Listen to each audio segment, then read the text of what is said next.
One of Jakob's 10 heuristics for UI design is to maintain consistency and adhere to standards. This heuristic is crucial for ensuring that your UI is predictable and learnable. People shouldn't have to wonder whether different words, symbols, situations, or actions mean the same thing. We can think about two types of consistency as it applies to UX design: internal consistency and external consistency.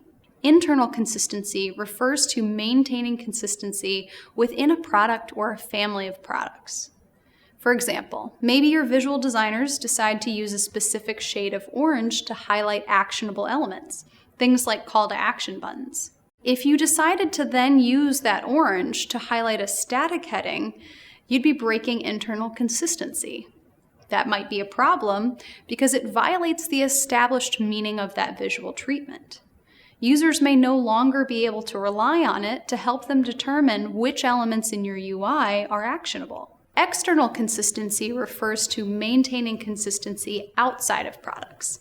You might have established conventions for UIs in your industry or even established conventions for UIs in general. For example, most e-commerce sites have a shopping cart feature.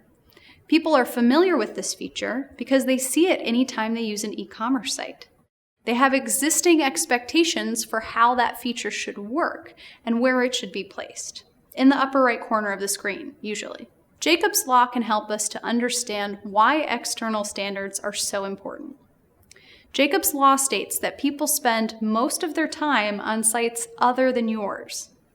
If all of those other sites follow a consistent convention, but your site breaks that convention, you're forcing people to learn something new. There are times when breaking conventions can be worthwhile. Maybe you just figured out a new and better pattern.